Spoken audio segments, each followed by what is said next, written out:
কে জানে ওই হানজালার আশপাশ দিয়ে একটা ধ্বনি বাজাইতে বাজাইতে যাইতেছিল।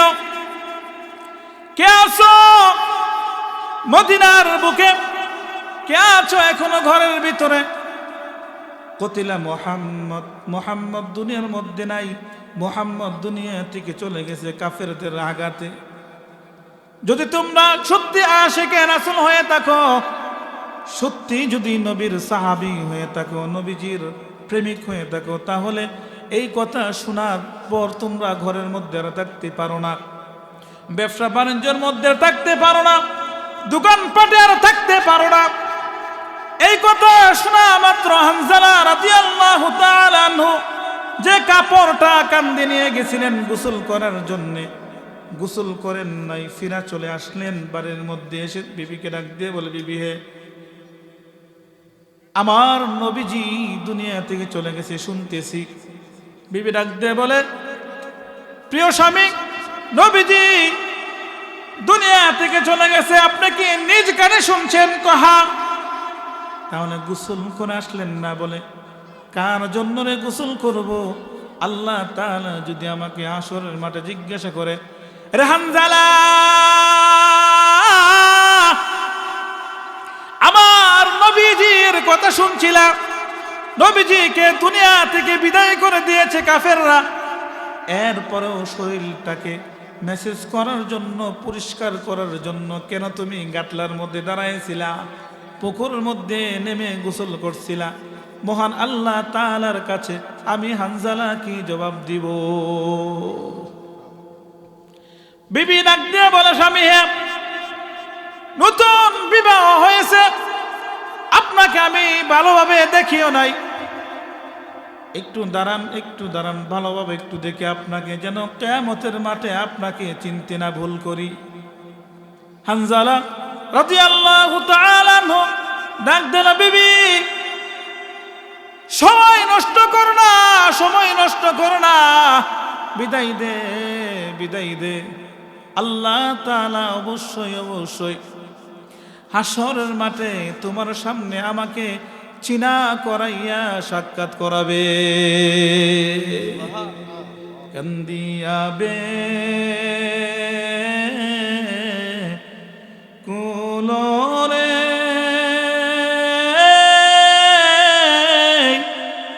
হানজালা শহীদ হলো রে, কলিজা ভেঙে সেরে সেই জঙ্গে ওহদে। নবীর এক সাহাবী ছিলেন হানজালা নামেতে, তিনি শহীদ হয়েছিলেন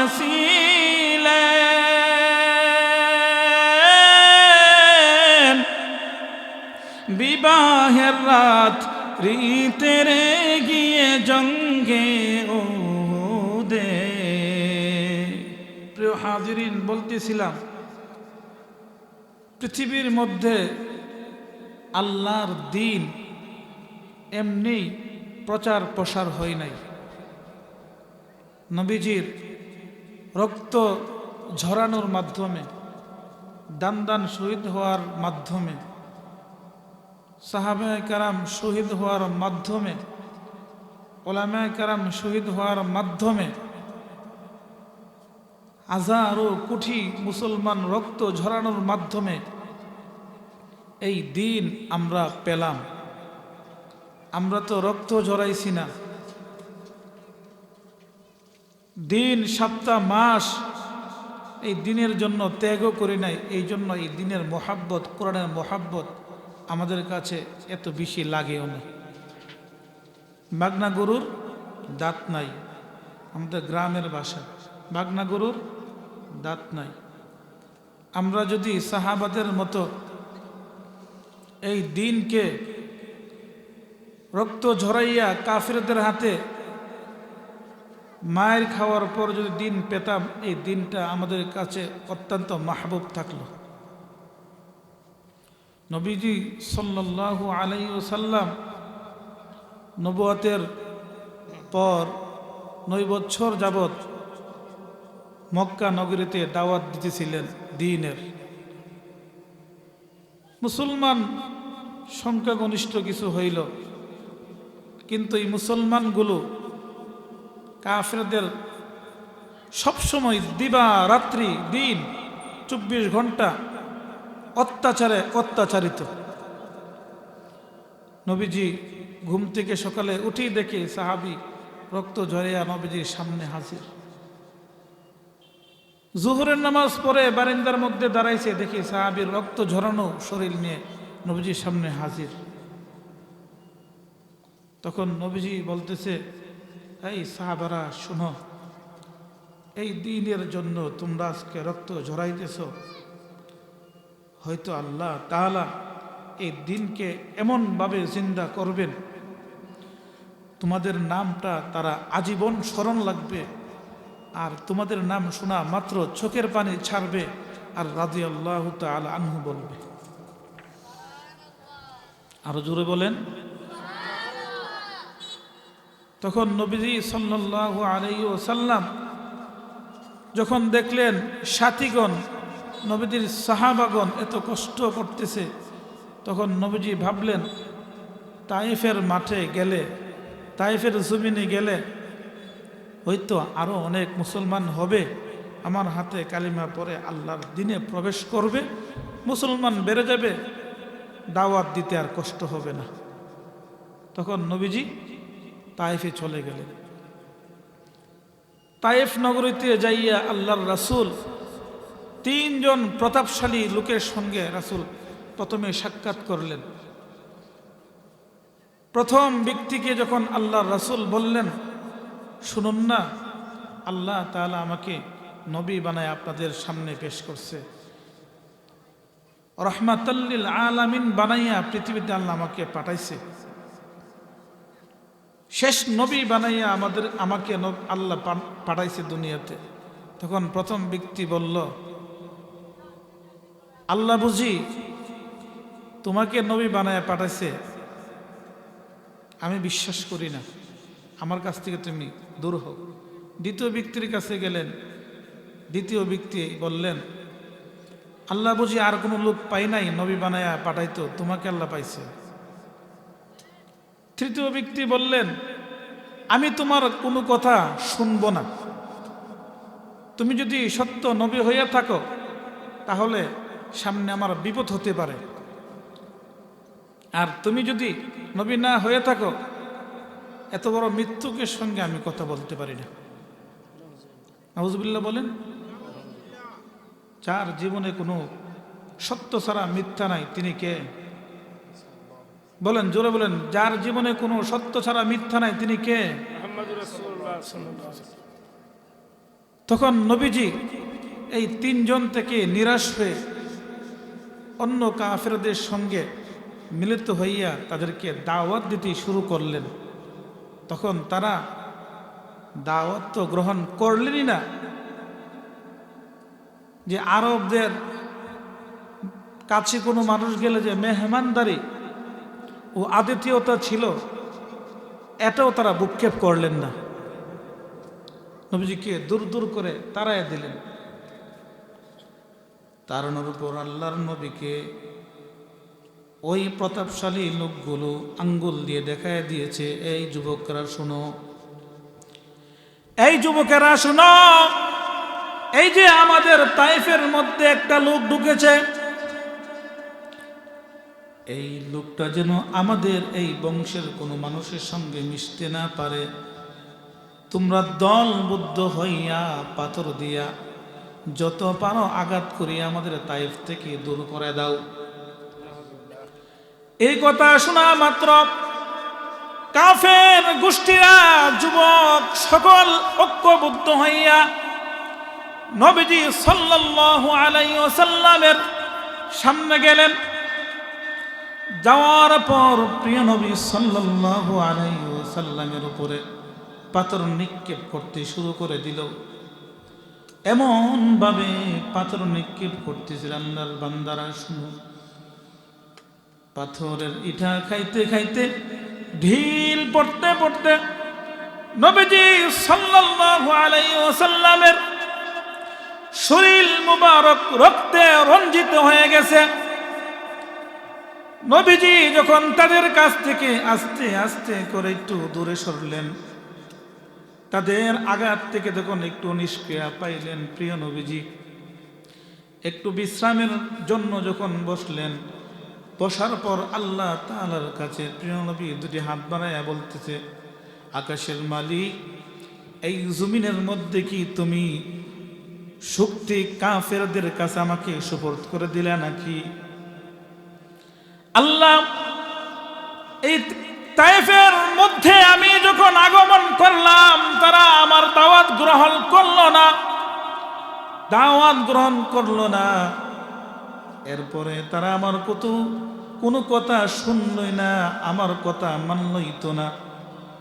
আল্লাহ তাকায় দেখো, আমার সারা শরীর তারা রক্তে রঞ্জিত করে দিল। আল্লাহ, এই বিচার আমি দুনিয়ার কোনো মানুষের কাছে দেই না, তুমি মালিকের দরবারে আমি এই দরখাস্তটা পাঠায় দিলাম। আল্লাহ তাআলা জিবরাইল আলাইহিস সালাতু ওয়াস সালামকে ডাক দিয়ে বলে, জিবরাইল জলদি করে যা, আমার নবীর কাছে যা, নবীজির কানে কানে আমার সালাম পৌঁছা,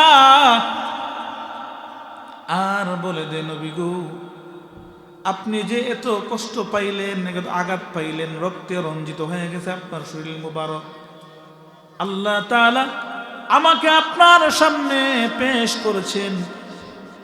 আর পাহাড়ের মধ্যে পাহাড় নিয়ন্ত্রণকারী যত ফেরেশতা আছে, তাদেরকে আল্লাহ তাআলা বলে দিবেন, আপনি যদি শুধু অর্ডার দেন যে তায়েফবাসীকে ধ্বংস করার জন্যে, তায়েফের দুই পার্শ্বের দুইটা পাহাড়কে একত্রিত করে তায়েফের সকল কাফেরদেরকে আল্লাহ তাআলা ধ্বংস করে দিবে, নিপাত করে দিবে। নবী, আপনি শুধু একটু অর্ডার দেন, আপনি একটু পারমিশন দেন, একটু পারমিশন দেওয়া মাত্র আল্লাহ তাআলা এই তায়েফবাসীকে একটা মুহূর্তের জন্য ধ্বংস করে দিবে। নবীজি সাল্লাল্লাহু আলাইহি ওয়াসাল্লাম ডাক দিয়ে বলে, হে জিবরাইল, দুনিয়ার মধ্যে আল্লাহ তাআলা আমাকে গজবের জন্য নাজিল করে নাই, গজবের জন্য আগমন করাই নাই। আজকে এই তায়েফবাসী আমি নবীকে চিনল না, মানল না, এমন একটা দিন হয়তো আসবে, তাদের বংশ থেকে তাদের ছেলেরা, তাদের নাতি নাত্র, তারা হয়তো আমি নবীর কালিমা পড়িয়া মুসলমান হইয়া সোনালী মানুষ হয়ে যাবে। আমি আমার এই তায়েফবাসীদেরকে মাফ করে দিলাম। আল্লাহর কাছে বলো, আমি আমার দিল থেকে মাফ করে দিলাম, ক্ষমা করে দিলাম। নবীজি যদি বদদুয়া করতেন, আল্লাহ তাআলা এক মুহূর্তের ভিতরেই তায়েফবাসীকে ধ্বংস করে দিলেন। এই জন্য প্রিয় এলাকাবাসী, নবীর মায়া শুধু মুখে মুখে বললে চলবে না, অন্তরে ধারণ করতে হবে, অন্তরে লালন করতে হবে।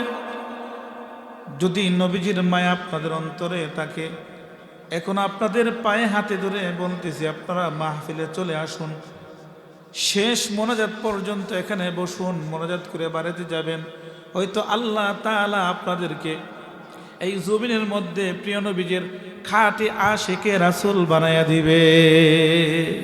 ও মিয়া, এই দুনিয়ার মধ্যে প্রিয় নবীকে মানুষ না, শুধু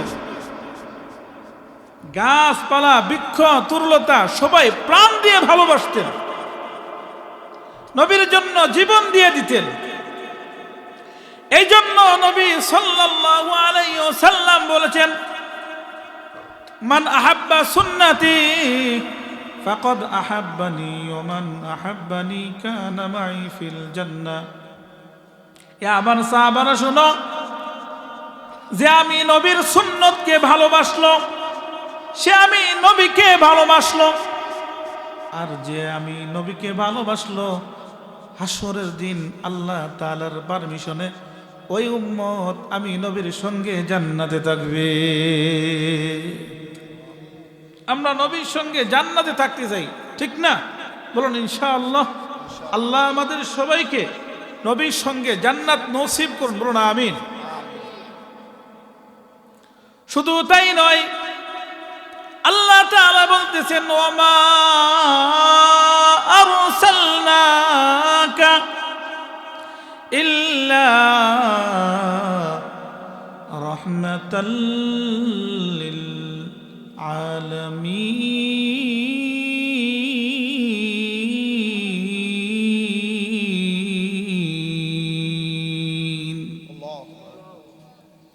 হে নবী, আমি আপনাকে রহমত স্বরূপ দুনিয়ার মধ্যে পাঠাইলাম, গজব স্বরূপের জন্য পাঠাই নাই।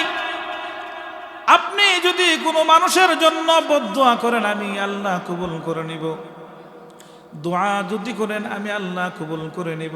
এই জন্য নবীজি দোয়া করছিলেন, আল্লাহ তুমি ওমর অথবা আবু জাহেলের মধ্য থেকে, এই দুইজনের মধ্য থেকে যে কোনো একজনকে তুমি তোমার দিনের জন্য কবুল করিয়া তোমার দিনের ঝান্ডাকে শক্ত করিয়া দাও। আল্লাহ তাআলা নবীজির দোয়া কবুল করে নিছে। এই জন্য খাত্তাবের ছেলে ওমর মুসলমান হয়ে গেছে। এই জন্য নেক বুজুর্গ, নেক আলেম, নেক আল্লাহর বান্দাদের নেক নজর যদি আপনার কপালে লেগে যায়, আল্লাহ তাআলা আপনাকে ওই জমিনের মধ্যে নেককার বানাইয়া জান্নাত দেখাইয়া মৃত্যু দান করবেন। বলুন সুবহানাল্লাহ। শুধু তাই নয়, নবীজি ডাক দেয়া বলে, কাফেররা আমাকে চিনল না। যে কাফের আমি নবীকে চিনল, আমার হাতে ধরে কালেমা পড়ল, সে জান্নাতি।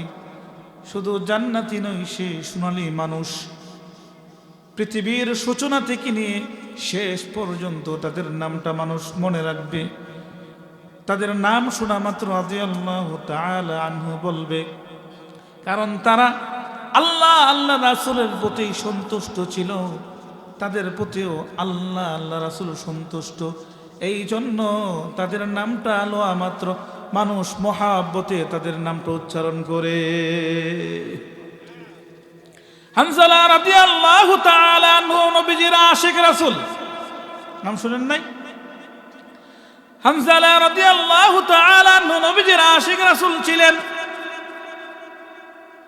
প্রিয় নবীজির চেহারা মুবারক দেখা মাত্র কালিমা পড়ে মুসলমান হয়ে গেছে।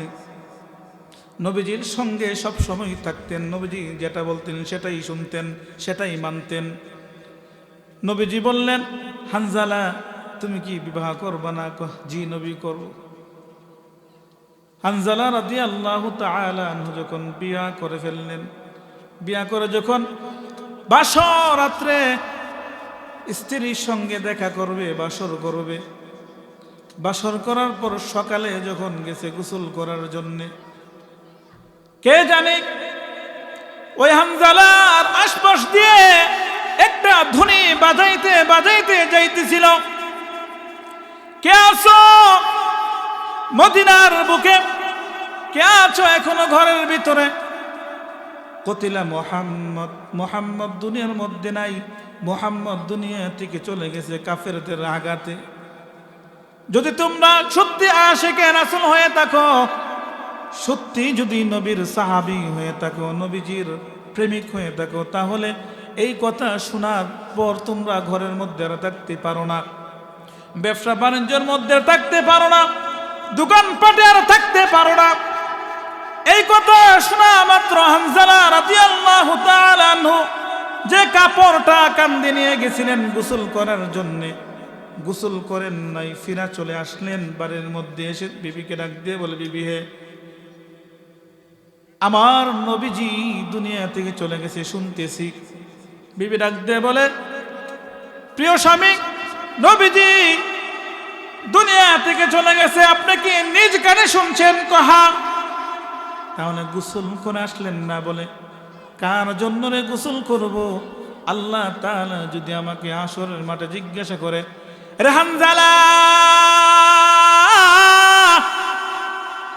আমার নবীজির কথা শুনছিলাম, নবীজিকে দুনিয়া থেকে বিদায় করে দিয়েছে কাফেররা, এরপরেও শরীরটাকে মেসেজ করার জন্য, পরিষ্কার করার জন্য কেন তুমি গাটলার মধ্যে দাঁড়াইছিলা, পুকুরের মধ্যে নেমে গোসল করছিলা? মহান আল্লাহ তাআলার কাছে আমি হানজালা কি জবাব দিব? বিবি ডাক দিয়ে বলে, স্বামী হে, নতুন বিবাহ হয়েছে, আপনাকে আমি ভালোভাবে দেখিও নাই, একটু দাঁড়ান, একটু দাঁড়ান, ভালোভাবে একটু দেখে আপনাকে, যেন কিয়ামতের মাঠে আপনাকে চিনতে না ভুল করি। হানজালা রাদিয়াল্লাহু তাআলা আনহু ডাক দিল, বিবি সময় নষ্ট করো না, সময় নষ্ট করো না, বিদায় দে, বিদায় দে। আল্লাহ তাআলা অবশ্যই অবশ্যই হাসরের মাঠে তোমার সামনে আমাকে চিনা করাইয়া সাক্ষাৎ করাবে। কান্দিয়াবে কুলরে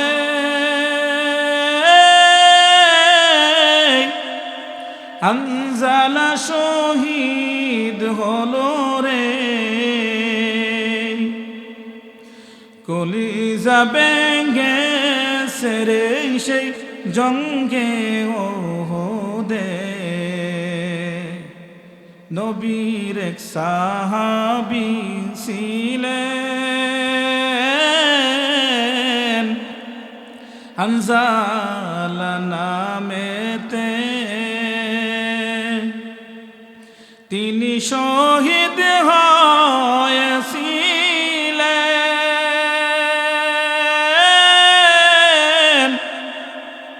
বিবাহের রাত রীতের গিয়ে জঙ্গে ওহদে। নবীর ডাকে আধার রাতে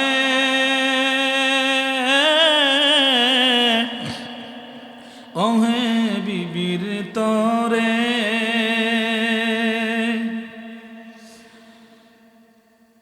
হানজালার শহীদ হইবে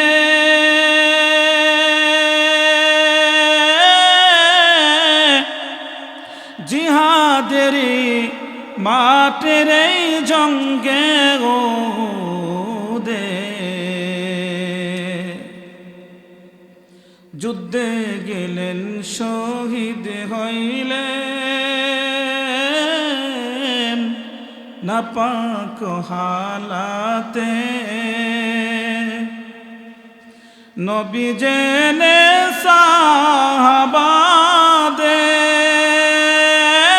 সাহাবাদের বলেন, গোসল দিতে রে সেই জঙ্গে ওহদে।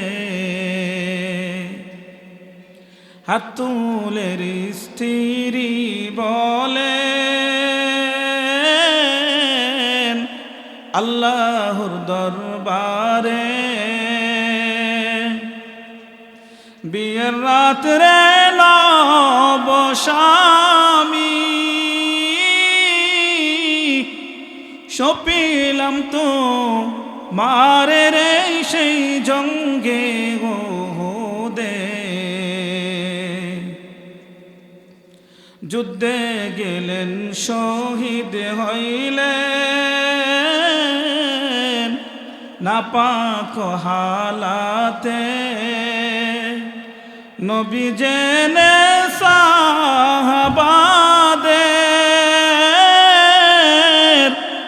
বলেন, গোসল দিতে রে সেই জঙ্গে ওহদে। অমনি গাইবি আওয়াজ নবীজি পাইলেন শুনিতে। হানজালার গোসল হইবে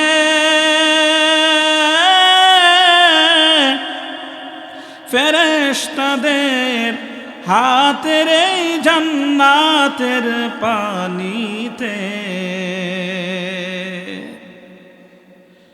আরশ থেকে এমনি ভাবে আল্লাহ রাসূলের কাছে ডাক আসলো, হে নবী, আল্লাহ তাআলা আপনাকে সালাম জানাইছে, সালাম গ্রহণ করুন আর আমার কথা শুনুন। আল্লাহ তাআলা বলছেন, এরে জিবরাইল, আমার নবীর কানাকানি জানিয়ে দাও যে হানজালা আমার নবীর জন্য, আমার নবীর দ্বীনকে জিন্দা করার জন্যে, নবীর ইজ্জতকে হেফাজত করার জন্যে ফরজ গোসল পর্যন্ত বলে গেছে, দুনিয়া থেকে বিদায় হয়ে গেছে, শহীদ হয়ে গেছে। আমি আল্লাহ চাই না আমার হানজালার গোসল দুনিয়ার কোনো সাধারণ পানি দ্বারা হোক। আমি আল্লাহ তাআলা হানজালার গোসলটা ফেরেশতাদের হাতে জান্নাতের পানি দ্বারা করায়া দিব। একজন সাহাবী পরীক্ষা করার জন্য নবীকে বললেন, নবী, আমি একটু হানজালার কাছে যাই। আল্লাহর নবী ডাক দিয়ে বলে, সাহাবী দাঁড়াও দাঁড়াও, আমার হানজালার নিকটে যেতে হবে না। আমার হানজালার লাশ আল্লাহ তাআলা আরশের মহল্লার মধ্যে নিয়ে গেছে, আরশের বাড়িতে নিয়ে গেছে। ফেরেশতারা জান্নাতের পানি দিয়ে আমার হানজালাকে গোসল করাইয়া কিছুক্ষণের মধ্যেই আমার সামনে পেশ করবে। সুবহানাল্লাহ বলো। আরেকজন সাহাবী পরীক্ষা করার জন্য নবীর আরাম থেকে হানজালার লাশটা যখন জমিনের মধ্যে আগমন করলো, এমনি হানজালার পাশে যাইয়া যখন দাঁড়াইলেন, যাইয়া দেখে হানজালার দাড়িগুলি বেয়ে বেয়ে টপ টপ করে জমিনের মধ্যে পানিগুলি পড়তেছে। বোঝা যায় যেন সবে মাত্র হানজালাকে গোসল করা হয়েছে। এই জমিনের মধ্যে দ্বীনের জন্য, কোরআনের জন্য, নবীর ইজ্জতকে রক্ষা করার জন্য যারা জীবনকে দুনিয়ার মধ্যে বিসর্জন দিয়েছে, কুরবান করেছে, আল্লাহ তাআলা তাদেরকে বলেন শুহাদা। প্রিয় নবী সাল্লাল্লাহু আলাইহি ওয়াসাল্লাম ডাক দিয়ে বলেন, এরা আমার সাহাবার দল, তোমরা শহীদ কাকে বলো? সাহাবারা ডাক দিয়ে বলে, ইয়া রাসূলুল্লাহ, মান কুতিলা ফি সাবিলিল্লাহ, যারা আল্লাহর দ্বীনের জন্য শহীদ হয় তাদেরকে আমরা শহীদ মনে করি। আল্লাহর নবী ডাক দিয়ে বলে, হ্যাঁ, ইন্নাশ শুহাদা উম্মতি ইযাল্লা কলিল। এরা আমার সাহাবার দল, এইভাবে যদি শহীদ হতে থাকে তাহলে আমার উম্মতের সংখ্যা কমে যাবে, বাড়বে না। সাহাবার ডাক দিয়ে বলে, ইয়া রাসূলুল্লাহ, ইয়া হাবিবাল্লাহ, তাহলে বাড়তে পারে কিভাবে? আল্লাহর নবী ডাক দিয়ে বলে, মান কুতিলা ফি সাবিলিল্লাহ, শুধু আমি নবীর জন্য নই, তারা যদি দ্বীনের কথা শুনতে যাইয়া, দ্বীনের দাওয়াত পৌঁছাইতে যাইয়া, দ্বীনের কথা শুনতে যাইয়া, দ্বীন শিখতে যাইয়া যদি তারা মৃত্যুবরণ করে, আল্লাহ তাআলা ফাওয়া শহীদ, তাদেরকেও আল্লাহ তাআলা হাসরের মাঠে শহীদি মর্যাদা দেয়া দাঁড়া করাবে। শহীদ শুধু আপনি দ্বীনের জন্য মৃত্যুবরণ করছেন তা না, আজকে যে এই ময়দানে আসছেন দ্বীন শিক্ষার জন্য, এটা একটা ক্লাস না, ওয়াজ মাহফিল। এখান থেকে যদি ছোট্ট একটা আমল আপনারা শিখে যাইতে পারেন, আর এই শিক্ষা যাওয়ার পথে যদি আপনি মৃত্যুবরণ করেন, এই দ্বীন শিক্ষা যদি আপনি যাওয়ার পথে যদি মৃত্যুবরণ করেন, আল্লাহ তাআলা আপনাকে শহীদি মর্যাদা দান করবেন। সুবহানাল্লাহ। শুধু তাই নয়, নবীজির জন্য সাহাবায়ে কেরাম কেমন ছিলেন? সাহাবারা হলো আমাদের জন্য মডেল, আমাদের জন্য প্রেরণা, আমাদের জন্য হলো ওনারা রাস্তা। ওনাদেরকে আমরা ফলো করতে হবে। এই জন্য আবারও বলছি, প্রিয় এলাকাবাসী, নবীজির আশেক এইভাবে হওয়া যায়। আমি বলতেছি, শুনুন, আপনি আমার ভাই, আমি আপনার ভাই। মদিনার রাসূল এখনো মদিনার মধ্যে শুয়ে শুয়ে ডাক দিয়ে বলে, এরা আমার উম্মতের দল, তোমরা জমিনের মধ্যে দাঙ্গা হাঙ্গামা ফিতনা ফাসাদ করার জন্য আমি নবী জমিনের মধ্যে রক্ত ঝরাইয়া ইসলামটাকে দিয়ে আসি নাই। শুনো শুনো, যারা আমি নবীকে মানে তারা আমার উম্মত, যারা আমি নবীকে বেশি করে মানে তারা আমার উম্মত। শুনো, যারা বেশি মানে তাদের সঙ্গে তোমরা যাও, তার যারা বেশি আমাকে মানে না তাদের সঙ্গে তোমরা যাও। কেন কেন? যারা আমাকে বেশি মানে তাদের কাছ থেকে যাইয়া তোমরা আমি নবীর আশেক হওয়ার জন্যে নবীজির আদর্শগুলো আরো টেনে আনো, আরো টেনে আনো। যদি তোমরা বাড়ির মধ্যে বসে থাকো, যদি তোমরা সময়কে নষ্ট করো, আমি নবীর আশেকে রাসূল যদি হতে চাও, জমিনের মধ্যে মুসলমান মুসলমান ভাই ভাই হয়ে কাঁধে কাঁধ মিলে হাতে হাত রাখে জমিনের মধ্যে চলো, মোহাব্বতের নজর রাইখা চল রে। কাল কিয়ামতের মাঠে আমি নবী তোমাদেরকে শাফাত করে আল্লাহর জান্নাতের মধ্যে ঢুকায়া দিব। প্রিয় এলাকাবাসী, হাসরের দিন আল্লাহ তাআলা 3 শ্রেণীর লোককে জান্নাতে নেওয়ার জন্য পারমিশন দিবেন। 3 শ্রেণীর লোককে জান্নাতে নেওয়ার জন্য আল্লাহ অর্ডার দিবেন, অধিকার দিবেন। ইশফাউ ইয়াউমাল কিয়ামাতি আল আম্বিয়া সুম্মাল উলামা সুম্মাশ শুহাদা। সুবহানাল্লাহ বলেন, আল্লাহু আকবার। এক শ্রেণীর লোক হলো নবী রাসূলগণ। নবী রাসূলগণ আল্লাহ তাআলার কাছ থেকে শাফাত করে করে আল্লাহর জান্নাতে নিয়ে যাবে, আল্লাহর জান্নাতে নিয়ে যাবে। দ্বিতীয় নাম্বার হলো উলামায়ে কেরাম। আপনাদের মাদ্রাসার মধ্যে যারা পড়ায় তারা কি দিনমজুর? হ্যাঁ, দতকলা মুনি বেটা, মুমি সিংহের মুনি বেটা, হ্যাঁ, বৈশাখ মাসে ধান কাটার মুনি, তারা কেডা? তারা কে? আলেম, ওয়ারাসাতুল আম্বিয়া, নবীদের ওয়ারেস। তাদের ভিতরে আল্লাহর 30 পারার কোরআন। চিল্লাইতেছি এই জন্য, বুঝার জন্য রে ভাই, আপনি আমার সম্পদ নেন নাই, আমি আপনার সম্পদ নেই নাই। আমি আপনার বাড়ি দখল করব না, আপনি আমার বাড়ি দখল করবেন না। কোনো কিছু নিয়ে আপনার সঙ্গে আমার দ্বন্দ্ব নাই। আপনি আমার ভাই। আপনাকে কোনো কাফের মুশরিক হিন্দু যদি আক্রমণ করে, অন্য কোনো মানুষ কথা না বলুক, আমি আগে ঝাঁপায় পড়বো আপনার জন্য। ঠিক কিনা বলুন?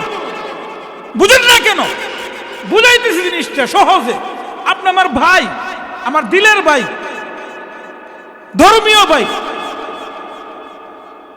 আপনি নবীর উম্মত, আমিও নবীর উম্মত। আমাদের কোরআন এক, আমাদের নবী এক, আমাদের দিন এক, ইসলাম। আপনারা মসজিদে নামাজ পড়েন, আমরা মসজিদে নামাজ পড়ি। আপনারা কাবা শরীফ হজ করেন, আমরা কাবা শরীফকে হজ করি। নাকি নাকি চিটাগাং গিয়ে হজ করি, চট্টগ্রাম, আখাউড়া, আমরা মক্কা মদিনা গিয়ে হজ করি।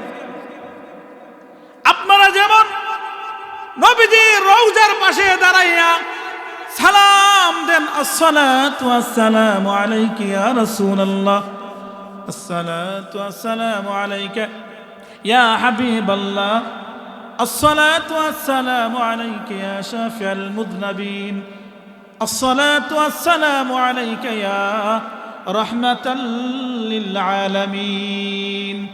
এর নবীর উম্মত, এর নবীর আশিক রাসূল। আপনি যেমন নবীজির রওজার সামনে দাঁড়াইয়া চোখের পানি ছাড়েন আর বলেন, নবী হে, বাংলাদেশ থেকে আমি আপনার আশিক রাসূল উম্মত চলে আসলাম। নবী গো, আপনাকে যারা দেখছে তারা সাহাবী, আপনার সঙ্গে যারা থাকছে তারা সাহাবী, আপনাকে যারা সারা জীবন মেনে গেছে তারা সাহাবী, তারা সোনালী মানুষ। নবী, আমরা যদি থাকতাম সাহাবা হতাম, আপনাকে দেখে আমাদের কলিজাটা ঠান্ডা করতাম, কলবটাকে ভরতাম, শীতল করতাম। নবী হে, বাংলাদেশ থেকে দৌড়াইয়া টাকা পয়সা খরচ করে আসলাম। নবী, আপনার রওজা শরীফের সামনে দাঁড়াই আপনাকে সালাম দিচ্ছি। নবী, জমিনের মধ্যে থাকাকালীন, পৃথিবীর মধ্যে থাকাকালীন একদিন হলেও আমি গোলামকে আপনি স্বপ্নে যুগে একবার দেখা দিয়ে সোনার মদিনা বহু দূরে, কিন্তু মদিনাওয়ালা জুড়ে, কিন্তু মদিনাওয়ালা আমার অন্তরে। সোনার মদিনা বহু দূরে, কিন্তু মদিনাওয়ালা আমার অন্তরে, কিন্তু মদিনাওয়ালা। যে গিয়েছেন একবার সোনার মদিনা, তার মনে আর কোনো দুঃখ রইল না। যে গিয়েছেন একবার সোনার মদিনা, তাহার মনে আর কোনো দুঃখ রইল না, তার মনে আর কোনো দুঃখ রইল না। যে গিয়েছেন একবার সোনার মদিনা, তার মনে আর কোনো দুঃখ রইল না, তার মনে আর কোনো দুঃখ রইল না। আমার অন্তর জুড়ে মদিনা ছেড়ে, মদিনা মদিনা বলে জিকির করে রে, মদিনা মদিনা বলে জুড়ে। সোনার মদিনা বহু দূরে, কিন্তু মদিনাওয়ালা আমার অন্তরে, কিন্তু মদিনাওয়ালা। আমার মন কাঁদে রে, দিল কাঁদে রে, মন কাঁদে রে, দিল কাঁদে রে। সেই মদিনা কেমনে যাব মন মানে না রে, সেই মদিনা, সেই মদিনা কেমনে যাব মন মানে না রে। রাসূল তুমি শোনো গো, রাসূল তুমি শোনো গো আমার ফরিয়াদ, চুমু খেতে বাড়িয়া দাও নূরানি হাত। রাসূল তুমি শোনো গো আমার ফরিয়াদ, চুমু খেতে বাড়িয়া দাও নূরানি হাত, চুমু খেতে বাড়িয়া দাও নূরানি হাত। রাসূল তুমি শোনো গো আমার ফরিয়াদ, চুমু খেতে বাড়িয়ে দাও নূরানি হাত, চুমু খেতে বাড়িয়ে দাও নূরানি হাত। আমার অন্তর জুড়ে মদিনা ছেড়ে, মদিনা মদিনা বলে জিকির করে রে, মদিনা মদিনা বলে। সোনার মদিনা বহু দূরে, কিন্তু মদিনাওয়ালা আমার অন্তরে, কিন্তু মদিনাওয়ালা জুড়ে। সোনার মদিনা বহু দূরে, কিন্তু মদিনাওয়ালা আমার অন্তরে, কিন্তু মদিনাওয়ালা। আমরা নবীর আশেক না, আমরা নবীর উম্মত, সবাই আমরা উম্মত। এই জন্য নবীজিকে আমরা একসাথে একজোড়া হয়ে ভালোবাসবো, যেন কোনো কাফের মুশরিক মুরতাদ নবীজির ইজ্জতের উপরে হানা না দিতে পারে। ঠিক কিনা বলুন? নবীজির জন্য আমিও জীবন দিতে প্রস্তুত, আপনিও জীবন দিতে প্রস্তুত। তাহলে আপনিও নবীর আশেক, আমিও নবীর আশেক, তাহলে আমাদের মধ্যে কোনো দ্বন্দ্ব থাকার কোনো অবকাশ নাই। ঠিক কিনা বলুন? আল্লাহ আমাদের সবাইকে নবীজির খাঁটি আশেক হওয়ার তৌফিক দান করুন। বলুন আমিন। ওমা আলাইনা ইল্লাল বালাগ।